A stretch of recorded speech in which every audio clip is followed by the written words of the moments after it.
Welcome back, welcome back, welcome back. You already know what it is. We are here live with yet another episode of the Dynasty Don. Today, we are going to do a 2023 Dynasty Startup Draft, show you how to dominate your startup draft. But before we get into anything, we got to drop that intro. Hello, everybody, and welcome back to the Brodo Fantasy Football Podcast presented by BrodoFantasy.com and the Fantasy Football by Brodo app, the only tool you need to dominate fantasy football. Like, share, subscribe, download the app. You know it's free, and we keep it free up in here. So many great people over at Patreon help us do that. What's up? It's Psych Ward FF, Matt Ward, back with you on another beautiful day for the Dynasty Dawn. Go back into the archives. We've been covering rookies for, basically since the Super Bowl ended. I've done deep dives on all the rookies through all the rounds with tiers and adjustments throughout the draft process and the NFL Combine and Combine results, and covered a lot of their profiles in depth. You can go on the website and check out more of those articles that are coming out as well, covering those said profiles. But now, as we get closer and closer and closer to season start, and as rookie drafts become a fixture in the fantasy football language, and startup drafts as well become a fixture in the fantasy football community, I wanted to pit those rookie values against their veteran counterparts and do a combined startup draft. We're going to go through 10 rounds on Sleeper. As always, we look at it through a Superflex. That's two quarterback. You could start whoever you want in Superflex, but usually a two quarterback Superflex league with a little bit of a bump to tight end premium. PPR, of course, as well. We like the points. More points, the merrier. So that is the settings that we have. I'm going to be picking from 6th overall. Head out on YouTube. Please like, share, subscribe, all that good stuff. But go on YouTube so that you can see my screen being shared and you can actually see the picks play out. I'm just going up against the good old Sleeper AI today. Which I know that Sleeper in any mock draft platform that you use or platform that you play Dynasty on, obviously there's going to be some strange picks from that AI, but that really does mimic real life. And we're not going to go too deep into the sleepers where some of those picks get overlapped by positional need from the AI.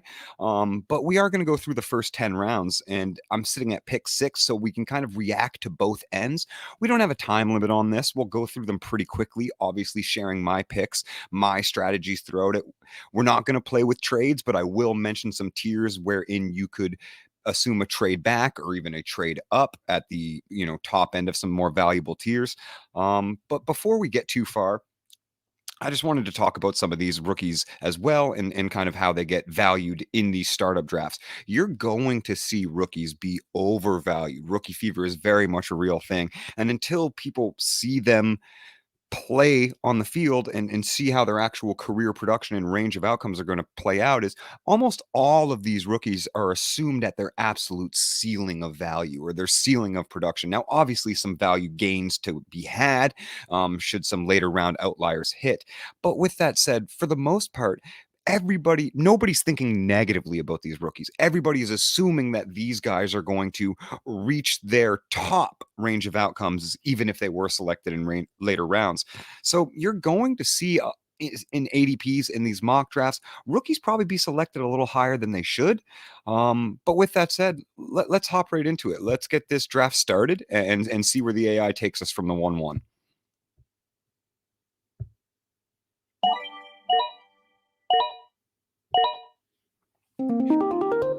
I honestly think a shocker at 1-1. We got Justin Jefferson, even though I made sure to set it in Superflex settings. And as you will see through the next 4 picks of why. Patrick Mahomes 1-2, no surprise there. Joe Burrow at 1-3, Josh Allen 1-4, and Lamar Jackson at 1-5. I actually love that order. I think Burrow's certainly a little too high.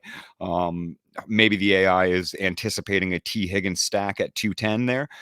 I think Jefferson 1-1, even as much as I love Jefferson, and in one quarterback leagues, regardless of format, whether it's standard, PPR, redraft, dynasty, you're talking one quarterback leagues. Justin Jefferson is the 101. He is the flat out number one overall pick in one quarterback leagues, in my opinion. I think, especially at 1-1, investing 1-1 in anyone other than Patrick Mahomes or Josh Allen is a little bit foolhardy in Superflex leagues. It's really difficult to build dominant dynasty rosters from a Superflex perspective if you don't lock down an elite quarterback with your first two picks. And now 212, there's absolutely a chance of someone, i.e. Kyler Murray, falling, or a Dak Prescott. Maybe you could even go in a rookie direction at that 212 if you were to select Justin Jefferson at 1-1, but you're leaving yourself with very minimal options. You basically have to go quarterback with your next two picks, and that's almost always going to force a reach. With my first pick here, I think it's pretty obvious for me. Now, I obviously wanted the rushing upside, and I would have loved to have Lamar Jackson at 1-6. I kind of pitted myself here to do so. It's Jalen Hurts. You have to lock in Jalen Hurts. It should be higher than 1-6. Absolutely. The rushing upside, the passing upside. He's got it all. He's an MVP candidate. Jalen Hurts will be a fixture on your dynasty roster in Superflex leagues as the number one overall producing player on your roster for years to come. After Jalen Hurts, we see Justin Herbert go at 1-7, Jamar Chase at the 1-8, Trevor Lawrence 1-9, Justin Fields 1-10. I think in that exact order is basically how you would see it. I think Herbert has a little bit of a higher market assumption than guys like Trevor Lawrence and even Joe. I would have Justin Herbert, Trevor Lawrence, and Joe Burrow almost in a succinct tier. They are very pass-heavy quarterbacks that can reach elite upside. We're talking top 6 quarterback point per game upside with passing alone, but don't present much rushing upside to go along with it. Excuse me. And Herbert, for all intents and purposes, has proven it ahead of Trevor Lawrence, and obviously Joe Burrow has proven it ahead of Herbert. But I think their production obviously is so similar, and their career longevity is so similar that they should be more in a shared tier behind Jalen Hurts. With that said, Justin Herbert ahead of Trevor Lawrence, Justin Fields certainly makes sense to me with Jamar Chase breaking that tier up. You're going to see Jamar Chase, CeeDee Lamb go at the 111. With Bijan Robinson falling a little bit later than I've ever seen him at the 2-2. And what I mean by ever seen him is for 2 years now, I've played Devy leagues as well, and I've never seen Bijan go later than 112. Bijan Robinson has been the dynasty RB1 for the last 2 years that he's been in college, and it continues to be that way on the market. Going Christian McCaffrey 112 and Amon-Ra St. Brown at the 2-1 did team 12. That's a little confusing to me. You got to kind of reach for a quarterback here, or you're just going to go dominantly win heavy and have to build around guys like Aaron Rodgers and Kirk Cousins and hope to hit in later drafts once you actually do bottom out. With my second pick here, having Jalen Hurts locked up, Deshaun Watson, Anthony Richardson, Kyler Murray, Bryce Young, Dak Prescott, all falling in similar ADP. I like Kyler Murray here. And the reason that I also like Kyler Murray, it's an incredibly competitive build to go Kyler Murray and Jalen Hurts back to back, but we are assuming that Kyler is going to miss some time. But I think Kyler, you can get a Kirk Cousins later. You can get in Jared Goff later to supplement those 8-week production. But Kyler Murray presents on the board here something that neither Dak Prescott, Bryce Young, Anthony Richardson, or Deshaun Watson Deshaun maybe, but certainly regressed last season. Anthony Richardson, again, maybe, but have never seen it. Bryce Young, I don't think possesses the combination of rushing upside, and Dak Prescott certainly doesn't possess QB1 overall upside. Kyler Murray absolutely does, and he's never been anything but a top 12 QB. That kid needed no grace period whatsoever to enter the NFL. He was QB 12 in points per game as a rookie, and then continued to get better, being a top 8 QB and as high as top 6 in the last 3 seasons. Kyler Murray is as good as it possibly gets when your name isn't Patrick Mahomes or Josh Allen or Jalen Hurts, who should be in a 1-1, 1-2, 1-3 tier of their own, in my opinion, as Superflex assets. Kyler Murray is in the Lamar Jackson tier. He's in the Justin Fields tier. He's in the Trevor Lawrence, Joe Burrow. He's in that tier. He's hurt, and people have discounted him for size his entire career. There's no need to do that. I will take 25 points per game every day of the week, and specifically twice on Sundays. You're going to see Kenneth Walker go kind of in this range. Yeah, he falls to 2.8 right after my Kyler Murray pick. Anthony Richardson, who, as we talked about on some of the rookie episodes previously, does have QB1 overall in his range of outcomes, but his floor is incredibly scary with being one of the worst collegiate passers to ever get drafted in NFL history. No, that is not hyperbole. Anthony Richardson is legitimately one of, if not the most inaccurate passer. There's only other comparison is Josh Rosen, the most inaccurate passer to ever get drafted in the top 10 of the NFL. So his passing numbers and passing accuracy efficiency is absolutely horrendous, but he is also the most athletic quarterback that has ever been drafted in NFL history. After Anthony Richardson, you see Deshaun Watson, who has proven to have a QB5 and upward ceiling, but had major regression after sitting out for 2 seasons, obviously with a lot of legal issues.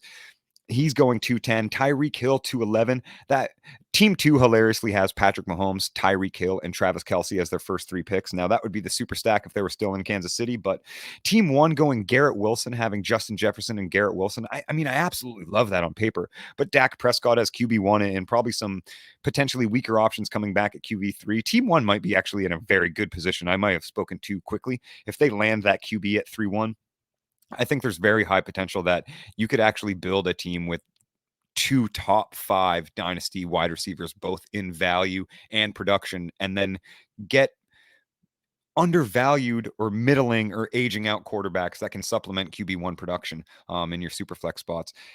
Me in my 3rd round with I'll go back. After Garrett Wilson at the 212, it was Dak Prescott at the 3-1, Travis Kelce, as I mentioned, to team 2 at 3-2, Jahmyr Gibbs 3-3, and that makes Jahmyr Gibbs as the 6th overall running back taken. I think he should be taken ahead of Kenneth Walker, especially I don't think it's that hot of a take that Zach Charbonnet may very well be the most well-rounded running back on the Seahawks roster. And production-wise, it certainly seems like that. Look at their collegiate profiles. Zach Charbonnet improved receiving production every single season, becoming actually an above-average receiver in his final year, where Kenneth Walker did no such thing. Jahmyr Gibbs has one of the greatest Konami code profiles, and being selected at 12th overall to the Detroit Lions is just incredible news for rounding out that profile. Jahmyr Gibbs should be valued as a top 5 dynasty running back. I think in the early or late 2nd, early 3rd rather, is an excellent spot to snag Jahmyr Gibbs as your potential RB1 and future cornerstone at running back. Kyle Pitts going 3-5 as the tight end 2 off the board. I think that makes perfect sense. We're looking at a tight end premium setting here. You did see tight ends fall a little bit, but with the way that wide receivers are being valued on the market, I think Sleeper has adjusted to that ADP as well. You're going to see a lot of wide receivers pop off in that 1st and 2nd round. Guys like Jamar Chase, CeeDee Lamb getting pushed up into the 1st, Amon-Ra going 2-1, AJ Brown 2-3, Jalen Waddle 2-5, Tyreek Hill 2-11, Garrett Wilson 2-12. That's a lot of wide receivers to go in the first 2 rounds. After that is when guys are kind of starting to run out of high-profile wide receivers that they want to spend their top 3-round draft capital and start up on, and you're going to see running backs kind of fall into this spot. Now, you might consider it the running back dead zone, but for Dynasty, that doesn't exist as much. Yes, in redraft, that rounds 5 to 7 for running backs, that's absolutely the dead zone. But because of the volatility of the position and the career longevity, the shortness of the career shelf life of a running back, they just naturally are more devalued. So you're still going to get excellent production in later rounds. You're just going to see less and less managers be willing to truly build their teams around that volatile running back production. I think with me snagging Kyler Murray and Jalen Hurts, I'm kind of leaning towards that I may maintain competitiveness build if I'm going to get that later quarterback that can supplement Murray's production while he's on injured reserve or the physically unable to perform list to start the season. Bryce Young and CJ Stroud still sitting here is very interesting to me. That's essentially the 1-3, 1-4 of rookie value. But then the question becomes, would you trade the 1-3 or 1-4 for guys like Stephon Diggs, T. Higgins, Travis Etienne, Cooper Kupp, Chris Olave, and the list goes on a little further for some interesting prospects there? I don't know, considering that those positions are quarterback based and how difficult they are to acquire in Superflex leagues. Like, should Bryce Young or CJ Stroud hit, their value being selected in the middle of the 3rd round, where we are here at 3-6, is asinine. Like, if Bryce Young has a top 15 season as a rookie, and that would very much project his 2nd year sophomore season to be within the top 15 again, and progressing, which would put him in as a top 12 quarterback in points per game, certainly locking him down as a top 12 quarterback in Dynasty because of career longevity for the position. If that were to happen, and you can look at the board here, how we have Mahomes, Burrow, Allen, Jackson, Hurts, Herbert, Lawrence, Fields, basically all in a row, you are not going to be able to get him in the third round ever again in his career, essentially. Like, that is just how difficult and how insulated the value of successful young quarterbacks are in Superflex Dynasty leagues. Leaning 3 quarterbacks in a row is certainly a strategy I would not avoid. You're going to need bye week production, especially if the NFL does extend to another game, which has been very common talks. There's going to be that second bye week. Like, you're going to need a lot of bye week production. I'm not going to lean that way, but I'm not mad at people if a guy like Bryce Young, CJ Stroud falls this far where they've become now undervalued. As you see, their ADP is 23rd, which would be right at the end of the second round rather than the middle of the third. I'm not mad at you using that selection on a guy like Bryce Young, supplementing 3 quarterbacks, Jalen Hurts, Kyler Murray, and Bryce Young to be a future cornerstone and trade piece. But for me, I'm leaning a little bit towards more of that win now build with Hurts and probably a later quarterback. So I think this is something that gets really overlooked in Dynasty. One of the easiest ways to do a win now build in Dynasty is to just use redraft rankings and then kind of adjust for age and player profile. So with that said, like, Stephon Diggs would certainly be a top 3 to 4 wide receiver in redraft rankings.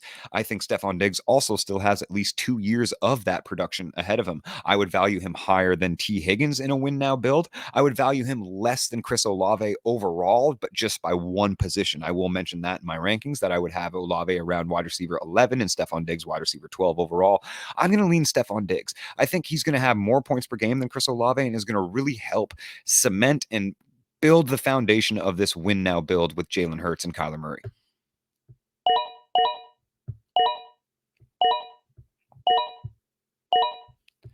Dropping down, we see CJ Stroud 3-7, Josh Jacobs go 3-8, Olave, as I high on, go 3-9, T. Higgins 3-10, Saquon Barkley 3-11, DK Metcalf 3-12. Bryce Young falls unnecessarily far despite his 23 overall ADP. Mark Andrews, again, unnecessarily far. I thought after Kyle Pitts that the AI certainly would have picked up the tight end premium nod a little stronger. Mark Andrews at 4-2 is absolute theft. Drake London 4-3, Cooper Kupp 4-4, Tua Tagovailoa at 4-5, and Javonte Williams at 4-6. I think Javonte this early is like, what are we expecting here? He's not coming back immediately and producing at a high level. You're still valuing him here essentially as a top 12 dynasty running back. If he does not come back and produce at a high level in this season, then you are then talking about a guy in 2024 that is 4 years into the league, will likely have a 5th-year option declined, and is now aging out before ever truly producing. I think it's important now that we're in round 4 to actually recap the entire draft, so I will. Justin Jefferson 1-1, Patrick Mahomes 1-2, Joe Burrow immediately after. We see a little run of quarterbacks here with Josh Allen, Lamar Jackson, Jalen Hurts, and Justin Herbert, all the way to 1-8, where Jamar Chase was selected. Trevor Lawrence goes 1-9, Justin Fields at the 1-10, CeeDee Lamb 1-11, Christian McCaffrey and Amon-Ra St. Brown on the first turn. Bijan Robinson falls to the Dynasty RB2, according to the Sleeper AI, at 2-2. A.J. Brown, Jonathan Taylor, Jalen Waddle, and Breece Hall were the next 4 picks before my selection at 2-7, where I picked Kyler Murray. Not as concerned of the ACL injury for his career longevity, rather. I do believe that Kyler will return as a top 6 producing point per game quarterback after this season. I'm okay waiting out the first 6 to 8 games of the year with a potential later quarterback, i.e. a Jared Goff or Kirk Cousins, to supplement Kyler's production, and locking up a top 5 quarterback in points per game at 25 years old is an absolute steal at 2.7 in my opinion. Kenneth Walker goes 2.8. Anthony Richardson 2.9.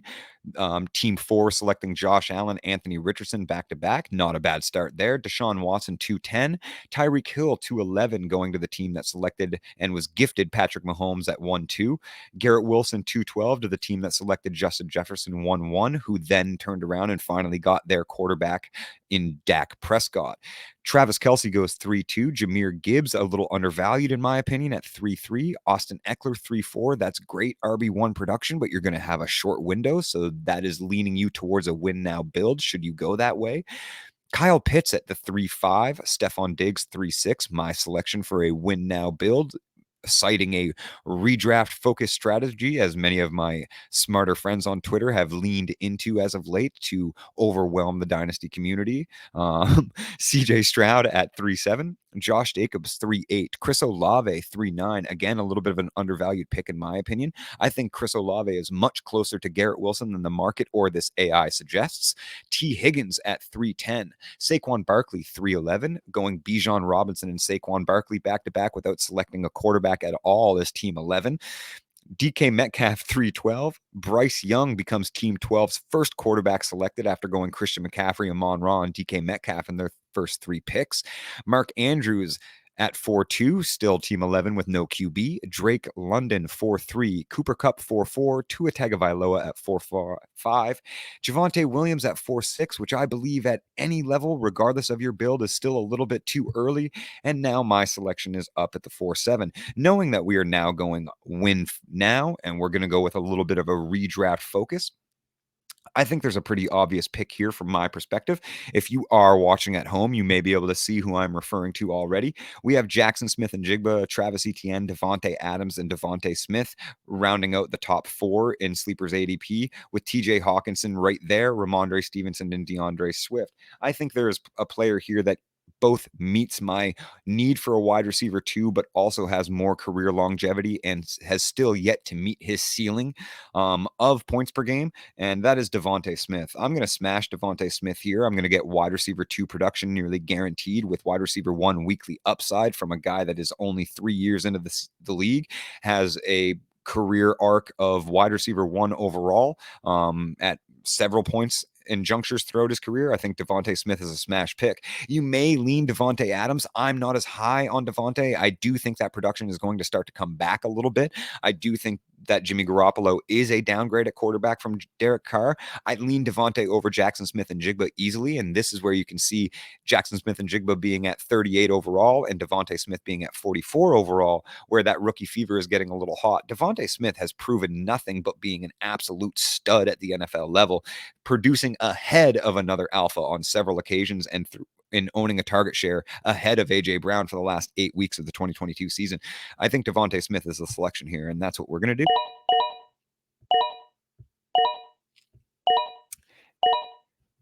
After Devontae, AI spit in my face, with Jackson Smith. What I think doesn't matter. Najee Harris goes 4.9. Travis Etienne 4.10.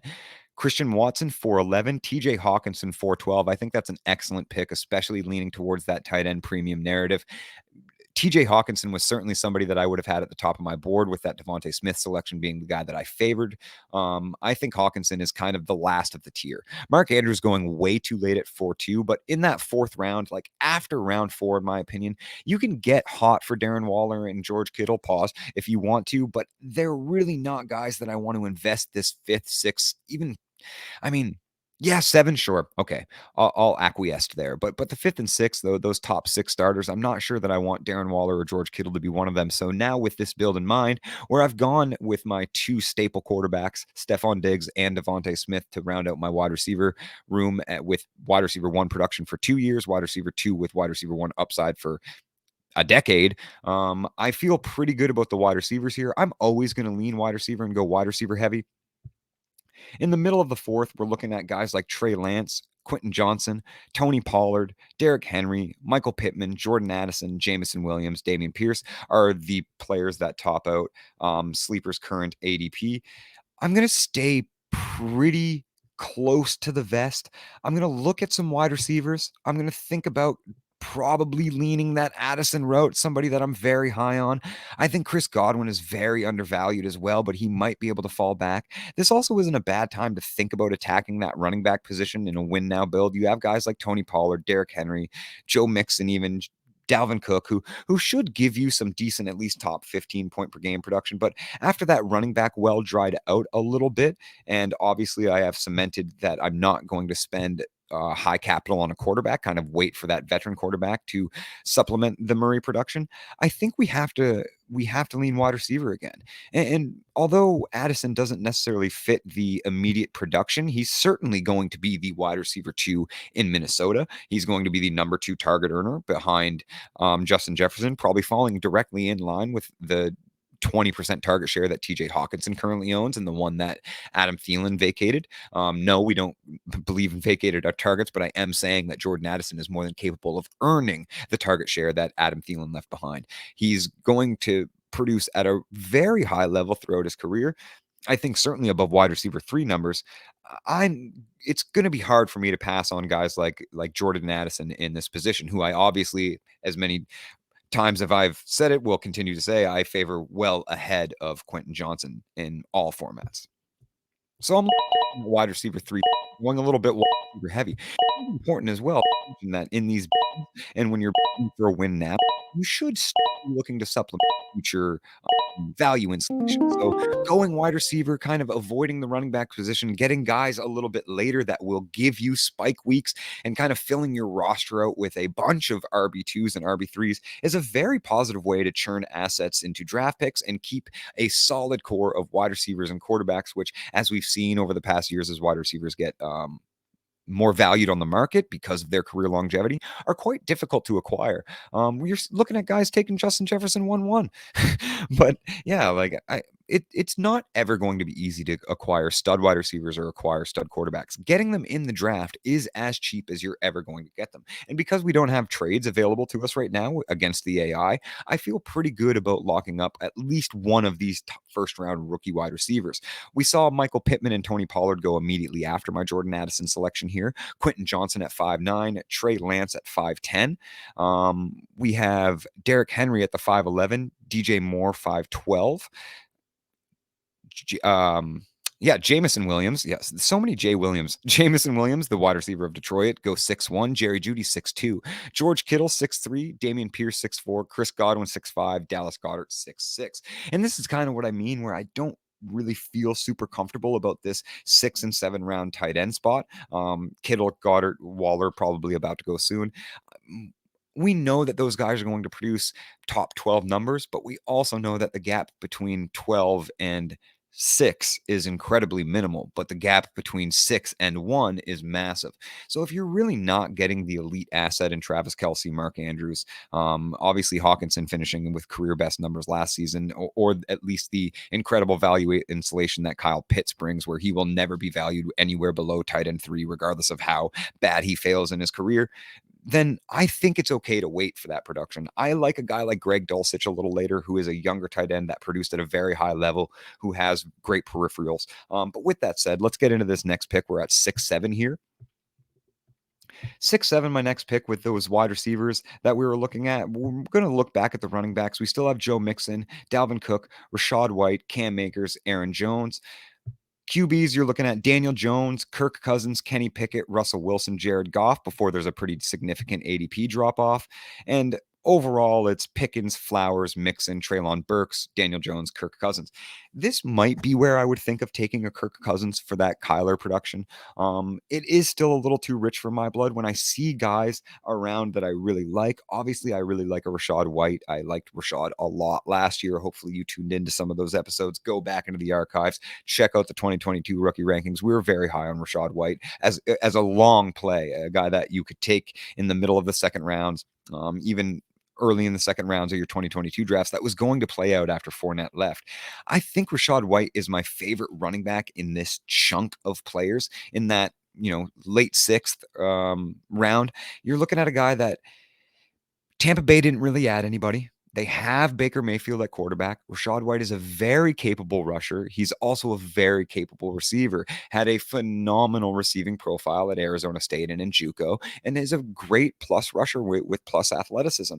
He's not going to handle necessarily a 32 touch, but a 23 touch game per game threshold is certainly capable for Rachaad White, and a little bit maybe supplemented on some of those short yarded looks and some of those goal line looks. But Rachaad White, for all intents and purposes, is going to be the workhorse back in Tampa Bay. 24 years old, a little bit older for a second year running back, but I would value him ahead of Zach Charbonnet straight up. I would value him closely to Dalvin Cook, but we don't know what Dalvin Cook's team scenario is like with Minnesota shopping him around.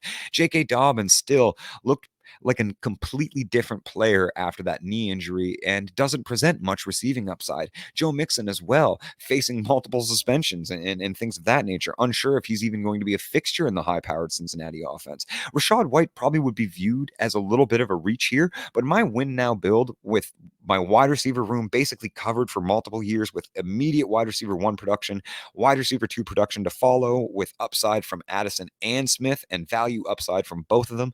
I like Rachaad White. You can call it a reach if you want, but I'm going to put Rachaad White as my hero RB1 and probably fade the position a little bit out afterwards.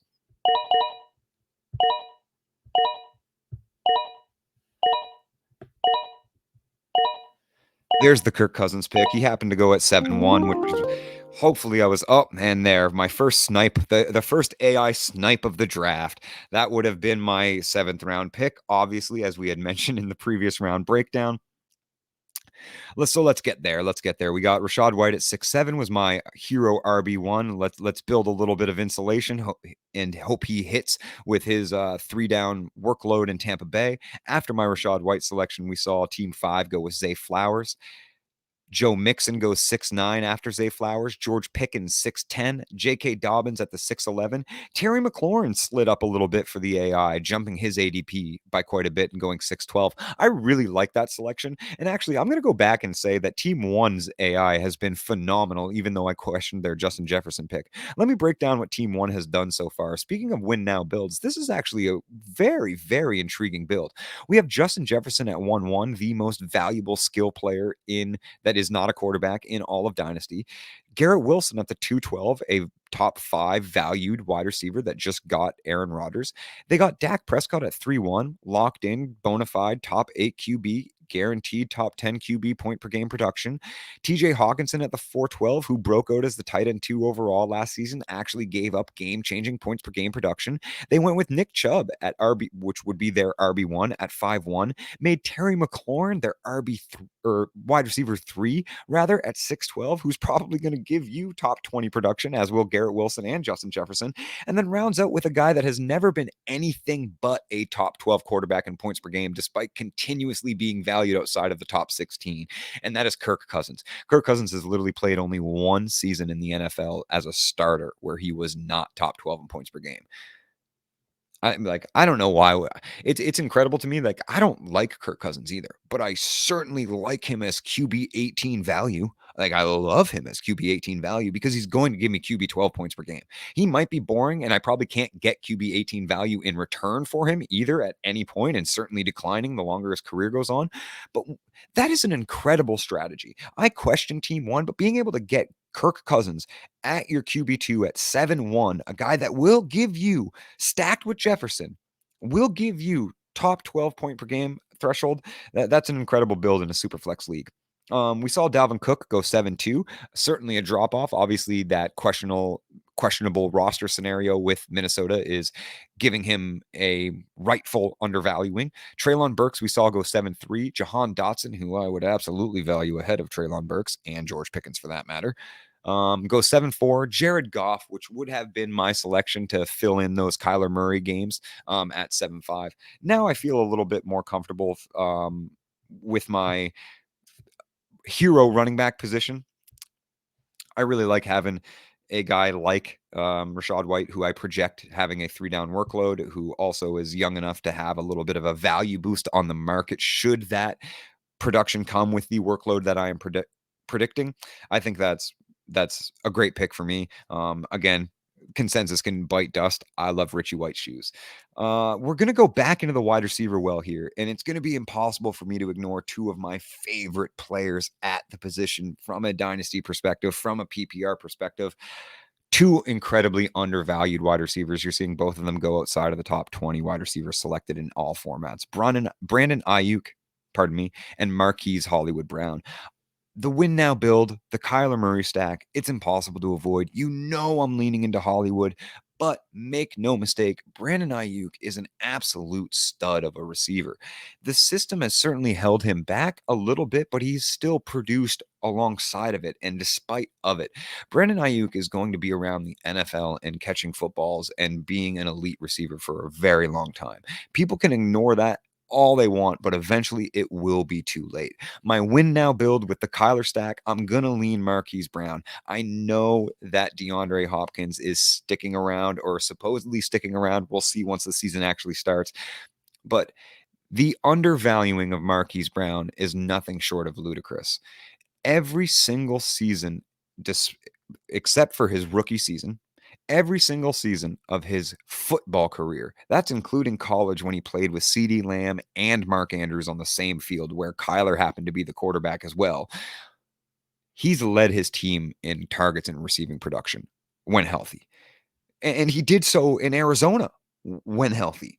And obviously that team fell apart with Kyler getting injured and the entire offense crumbling. And they have a bad roster. But Marquise Brown is not one of those bad players. Marquise Brown is a stud wide receiver that will put up 1,000 yards on 90 catches season after season as long as he's healthy. He's still young enough too. He is by no means nearing an age cliff as a wide receiver at just 26 years old. I think Marquise Brown is the wide receiver one in Arizona, and I think people are ignoring it. So that's the select. Get you from Hollywood in the really going 7-7 after my Hollywood round pick at 7. Will Levis 8 ahead of Kenny Pickett, which Kenny Pickett, although not exciting, is at least a proven NFL starter, whereas Will Levis is yet to be even that. I think Daniel Jones should have been selected ahead of both of them, ahead of Jared Goff even, and that's why I'm so upset about that snipe. But here we are. Will Levis is Kenny Pickett goes 7-9. Zach Charbonnet 7-10. Daniel Jones at the 7-11, which might be the steal of the draft for Team 11, who avoided a Superflex quarterback position all the way until the 7th round and then got a guy that has QB1 overall upside. I'm going to tell you, this AI is really starting to impress me. Russell Wilson goes 7-12. DeAndre Hopkins, who I said was the wide receiver 2 in Arizona behind Marquise Brown, goes 8-1. Cam Akers at 8-2, Miles Sanders 8-3, Brandon Ayuk, who I would have definitely smashed if he fell back to me in the 8th round, goes 8-4. Dalton Kincaid 8-5 for the first tight end for Team 8. I don't love rookie tight ends, but obviously Dynasty Dalton Kincaid going this far makes sense, and he's certainly going to be valued there. I don't think that is necessarily a reach. It's just not a pick that I would go in the direction of. I'm at 8-7, and are we thinking about tight end yet? Are we thinking about the Darren Waller selection? We could go Pat Freiermuth as well, who's going to give us, you know what? We're going to go Pat Freiermuth. Pat Freiermuth has fallen this far. It is a tight end premium league. Patty is by no means an overly exciting pick, but he has played in the NFL for just 2 seasons and has produced at an elite level for a first and second year tight end, has crossed and checked off every single box in terms of production and analytics that you like to see from first and second year wide receivers. Because allow me to remind you that only 3 tight ends in NFL history have ever had more than 660 yards in their rookie season. And Pat Freiermuth was close to that. It obviously didn't quite get there, but Pat Freiermuth is going to continue to produce at a very high level for his entire NFL career, I believe. Now, I'm going to scroll down these ADPs just to make sure I'm not missing anybody. We have Aaron Jones still available, Isaiah Pacheco, Alvin Kamara, Devon Kane, James Cook, Kendre Miller, Tyler Algier, Brian Robinson for running backs. We have Christian Kirk, Deontay Johnson, Keenan Allen, Mike Williams, Mike Evans, Jonathan Mingo, Josh Downs available for wide receiver, Pat Freiermuth, Michael Meyer, Dalton Schultz, Darren Waller, Cole Kmet, David Njoku, Evan Ingram, and Greg Dulcich available at tight end. And you know what? With that said, with guys like Greg Dulcich and Evan Ingram, David Njoku, even Waller at valued at 114, I am going to fade that tight end spot a little longer. I'm going to dip back into this wide receiver well. We have some great win now options at wide receivers, guys that can flex right in. Now that we've had on this particular build, we've had our wide receiver 1, 2, and 3 built out from a 11 starter startup. We are going to dip back into that wide receiver well and get some wide receiver 1 production in our flex spot. I think from a dynasty perspective, Keenan Allen, Mike Williams, Mike Evans, excellent redraft picks in this spot. And I love the 2023 production that you're probably looking at from a redraft perspective, but I do want a little bit more value insulation attached to that. Rashad Bateman kind of yet to prove it. Christian Kirk potentially becoming a tertiary receiving option with Calvin Ridley coming into town as well. I'm going to go Deontay Johnson, and I think it needs to be said here, Deontay Johnson is one of the most elite target earners in the NFL today, and historically in history. He's done it at such a consistent basis. He is an elite separator at all 3 levels. Kenny Pickett is a struggling and developing quarterback, but still peppered Deontay Johnson with targets because of how wide open that guy is at all times. Deontay is going to, and if there's anything that I would bet on in the NFL season, it is that Deontay Johnson is going to guaranteed positively regress in the touchdown department. He will have more touchdowns in 2023 than he had in 2022. Deontay is an elite target earner. He's an elite PPR asset. He is being incredibly undervalued for what is obviously a justifiable reason in a down season. But man, I'm looking at a guy that can produce wide receiver 1 numbers, is the wide receiver 1 on his team, is guaranteed at least 110 targets with a target share around 25, upwards of 30%, produces at an yard per target or yard per reception base. Obviously saw his yard per target number decrease incredibly with the inefficiencies of Kenny Pickett, but he should be developing in a second season should Kenny Pickett. I like Deontay Johnson here. It's way too cheap of a cost to get a wide receiver 1 upside in a flex position. Deontay Johnson, that's my selection. We're starting to round out this draft. We're towards the dog, the last rounds. 9th, after the wrapped out the going Christian. I did really like in that spot. I would have taken him 8-7, but I lean for the true wide receiver 1 or the true number 1 receiver in Pittsburgh in Deontay Johnson. We had Isaiah Pacheco going 8-10, James Cook going 8-11, Keenan Allen 8-12, Alvin Kamara 9-1, Aaron Jones 9-2, Devin Akane 9-3, David Montgomery 9-4. And this really is that, like, we're just going to start drafting running backs. I mean, these guys are in the NFL and a lot of them are starters. So you're going to see them undervalued because of their age. Obviously, Aaron Jones, Alvin Kamara, David Montgomery, they are reaching that dreaded age cliff where they will no longer produce very soon and very swiftly.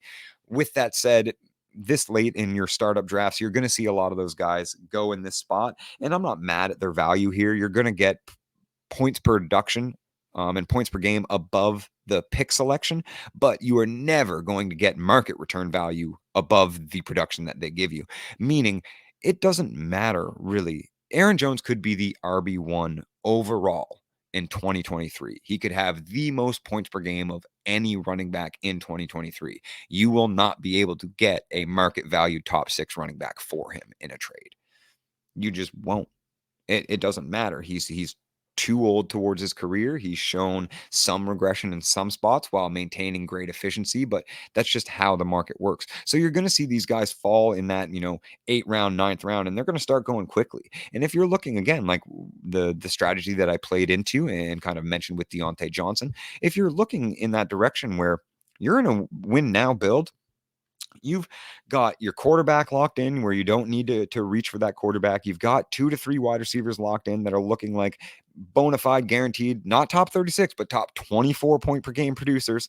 And you're filling that flex spot. It's not a bad idea. I mean, you can get a top 15 running back point per game, which is going to give you more than say a Dalton Schultz, a Christian Kirk potentially. They will probably outproduce the players like that from a points per game basis. So you just have to be comfortable with the fact that you'll never get the return. Those guys will die on your roster. Those points will die on your roster. You'll have to drop them for nothing or trade them for 4ths and 3rds. But they can help you win leagues in a win now build. One of the things that, you obviously the most popular way to Accrue value is trading back, is drafting young, is hitting on all of your rookies, and that's going to build true dynasties.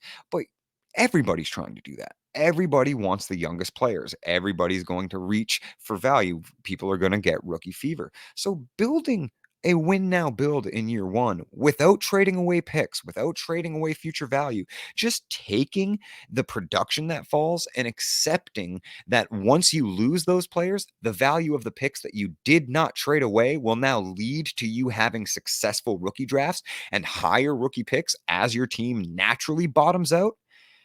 If you're comfortable with that, then by all means, and don't hesitate to select these running backs and these aging players this far in. I think it's an excellent strategy, and it's certainly an overlooked one. People get enamored and obsessed with having the most valuable roster rather than having a truly winning roster. Having a winning roster doesn't necessarily mean the most value, but the most valuable thing in fantasy is winning. And that gets overlooked a lot in Dynasty. I'm going to select Derek Carr as I go on that rant because I'm a huge Saints fan and I need quarterback for Kyler. Simple as that. Simple as that. I need my QB2 with Kyler probably ending up on my injured reserve to start out the season. Although I obviously do project Kyler to give me top 5 points per game as a quarterback, I will need someone to play the QB2 spot until he is removed from IR and obviously gets back to speed as well. I'm okay with Kyler regressing a little bit as a rusher because he is that good of a passer. And if you don't believe me, look up the Broto fantasy stats. Derek Carr, 9'6". I need the position to be filled. I need a plug and play QB2. Derek Carr is going to give me top 16 point per game quarterback numbers. And I'm a Saints fan. Fantasy is supposed to be fun. Any more explanation needed? I think not. Kendre Miller at 9'7". Tyler Algier 9'8". Now, I wish Tyler Algier kind of went 8'2".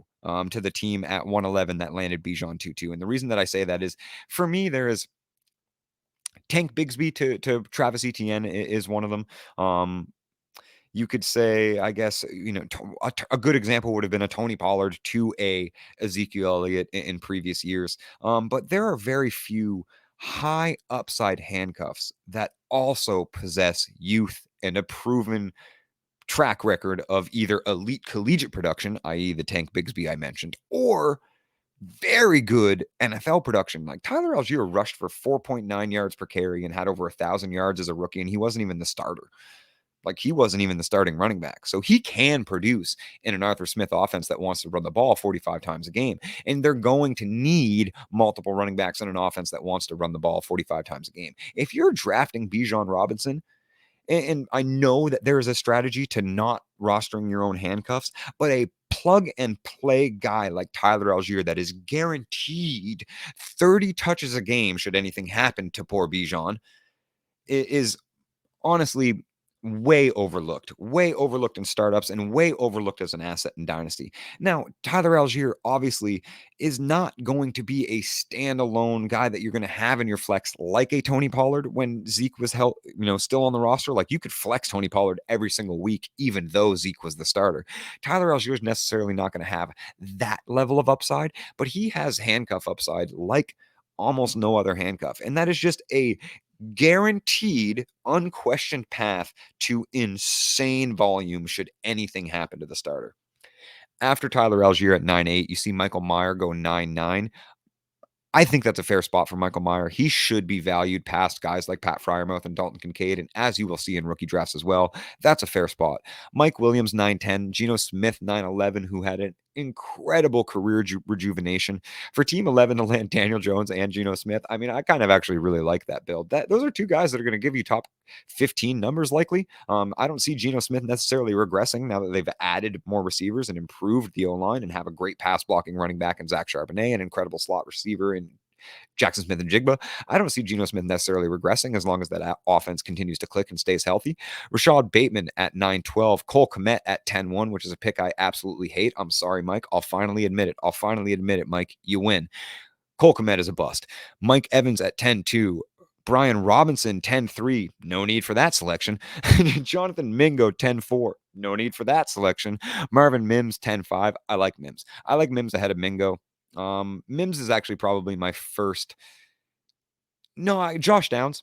Josh Downs would be my first non-first round wide receiver off the board, even though he went obviously past Mims in the NFL draft. I would have Josh Downs as the first wide receiver in rookie drafts that you should select, or startups for that matter. That isn't Jackson Smith and Jigba, Zay Flowers, Jordan Addison, and Quentin Johnson, who of course all got selected in the first round of the real life NFL draft.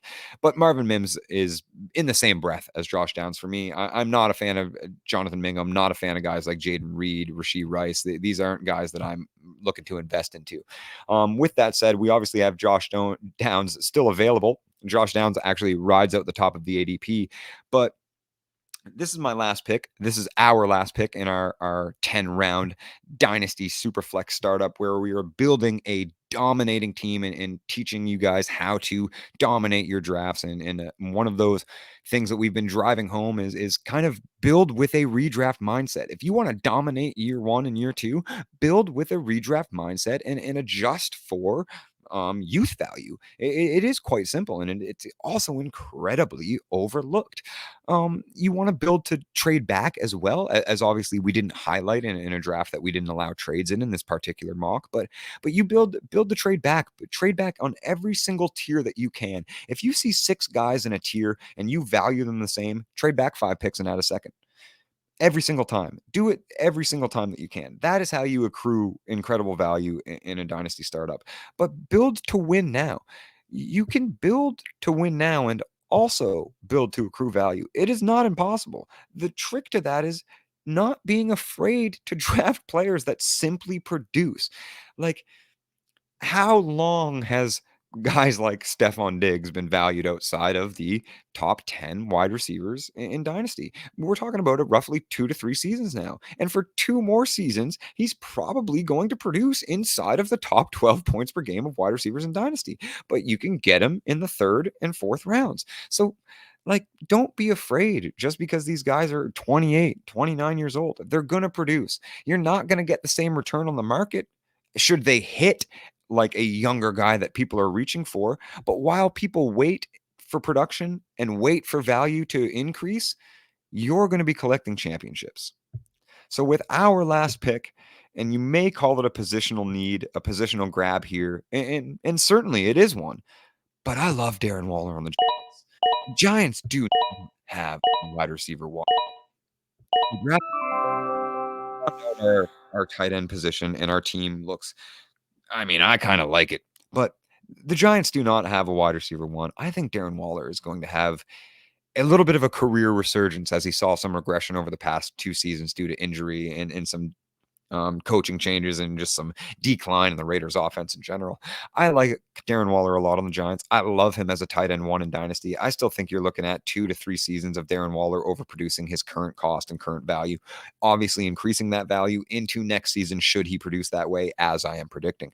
You see Rasheed Rice go 10-8, a player that I was just saying I would not select in this area ahead of Josh Downs. The AI ignores that. Again, with Team 5, just hating on my opinions. But James Conner goes 10-9. David Njoku at 10-10. Josh Downs at 10-11. There's some value.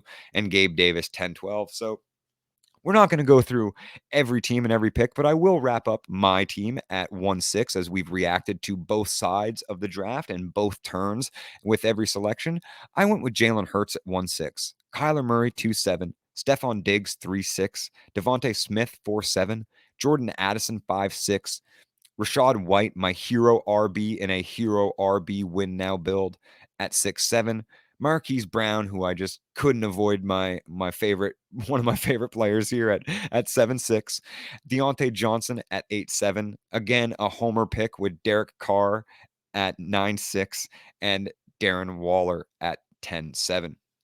But when you really look at that team top to bottom, I have the QB1 overall from 2022 that I selected at 1-6. I have a player that has never been anything outside of a top 5 producing quarterback in points per game aside from his rookie season at 2-7. Although he is injured, that is an incredible discount. You would never see Kyler Murray go outside of the first round unless that injury was attached. I'm willing to take that discount because I supplemented it in later rounds. I've got Stephon Diggs, who finishes the wide receiver 4 overall in points per game, and or wide receiver, overall and in points per game last season in PPR formats at the 3.6. He will continue to do so with Josh Allen at the helm, and nobody in Buffalo other than the influx of Dalton Kincaid as a little bit of youth at the tight end position and playing a little bit of the big body slot. But Stephon Diggs is again staring down the pipeline of a 32% target share season with increasing numbers as he has done every single season in Buffalo. Devontae Smith at 4.7, produced as a top 16 wide receiver in points per game, is still only in his third season in the NFL, is right in that career arc of producing even higher than his first two seasons, as all of his peripheral analytics say that he should. Devontae will continue to accrue value and production throughout his career, probably rounding right around a low-end wide receiver 1 in points per game. So grabbing him at wide receiver 2, I'm absolutely ecstatic with. Jordan Addison at the wide receiver 3 spot, my 5.6. Addison will likely not produce above Marquise Brown or Deontay Johnson, if I'm being honest, in his rookie season, but his value increase will be past arguably every other wide receiver on my roster should he hit in the way that we think. Jordan Addison, a Biletnikoff award-winning wide receiver, selected in the first round to a team that has the greatest route running technician that the NFL has arguably ever seen in Justin Jefferson, who will teach him the ways of success with an established quarterback and an established pass-happy offense. I absolutely love Jordan Addison. He's the wide receiver 2 there. He takes over for Thielen. He's ahead of KJ Osborne already. He only has TJ Hawkinson, other than Jefferson, obviously, but TJ Hawkinson to compete for targets with. And I mean, Addison's a great player in the 5th round when you're seeing guys like Samuel, Adams, Pittman, Johnson go in that same area. Rachaad White becomes my hero RB. Rachaad White, we are expecting, as Tampa Bay has basically laid down in a very weak NFC South with Baker Mayfield as their quarterback, bringing in no running backs, bringing in no wide receiver help, not really addressing or adjusting anything other than some depth positions during the draft. And as they've wasted some capital on some trades, you can understand why. But Rachaad White, obviously the de facto RB1 in Tampa Bay. Sean Tucker did get added in restricted free agency, or rather he was an undrafted free agent, pardon me. But I think Rachaad White is a better running back, a better well-rounded running back, and more NFL ready than Sean Tucker. And as his health concerns surround, we are not sure if Sean Tucker will even be able to be cleared to play in the NFL. Marquise Brown at the 7.6, a player that has dominated target shares throughout every season of his football career and has produced at an incredibly high level, was wide receiver 6 in points per game before getting injured last season. And I believe he will continue to reach new heights and become and continue to be one of the best receivers in the NFC, one of the best big play threats, and somebody that has vastly improved his efficiency throughout his career and will round out as one of the better selections, I think, past round 6. Deontay Johnson at 8.7, again, a guy that is going to positively regress. We know that touchdowns are not sticky from year to year. Deontay will have more touchdowns than he had in 2022. You're talking about putting a guy in your flex spot that has wide receiver 1 upside. I love the selection of Deontay Johnson. We don't need to reach for running backs here, although I did mention as we round into that round 9 that when you're building a win now build, it makes sense. You just have to be able to accept the fact that you are never going to get the return on investment for that player. Needing a QB2 to supplement some of that Kyler production. I got a pretty good one, in my opinion, somebody that I think will have a little bit of a career resurgence in New Orleans and has always produced above average numbers and has been a low ceiling but high floor, so to speak, kind of quarterback in Superflex leagues. No, not exciting, but certainly not risky either. In David Carr, I'm pretty happy with that pick to fill in just for 8 weeks, and then potentially, quarterbacks obviously being one of the most liquid assets in Superflex leagues. There's a great potential to just package Derek Carr with a minimal upgrade, for a minimal upgrade rather. And then rounding it out, Darren Waller as my tight end 1, kind of going for a positional need there, but also falling in with ADP and going with a win now guy, a guy that, again, I mentioned I wasn't comfortable drafting these guys in the 6th, 7th, 8th, but as you get further and further down those drafts and those tight ends fall, that's where there's really is some value. The guys like David Njoku, Darren Waller, even Greg Dulcich, as we had mentioned, I think some excellent value. And there we go. I mean, that's it, folks. we're close right around an hour, and I think we killed that. I think we killed it together. Appreciate all of you coming in, tuning in. Please head over to patreon.com/brotofantasy. Consider donating and signing up to the Patreon for as little as $3 a month. You get access to doing drafts like this live with the Broto crew. You can do leagues with the crew. Obviously, all of the extras and incredible in-season stuff like Cass's DFS optimizer, extra articles, extra waiver rankings, extra podcasts.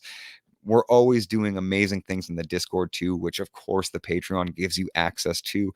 Always talking about betting, always talking about dynasty trades and how to grow and continue to build incredible dynasty teams. We got NBA playoffs, MLB, NBA or NHL all popping off in the betting Discord over at Broto Fantasy as well. Follow us on Twitter at Broto Fantasy. Download the app. It is free still everywhere because of all the amazing people that I just mentioned. And you can find those amazing people and several others on Twitter at BrotoFF Jason, at BrotoFF Casanova, at BrotoFF Mike, at BrotoFF Tim. I am at PsychWardFF. Much love, much respect. Until next time.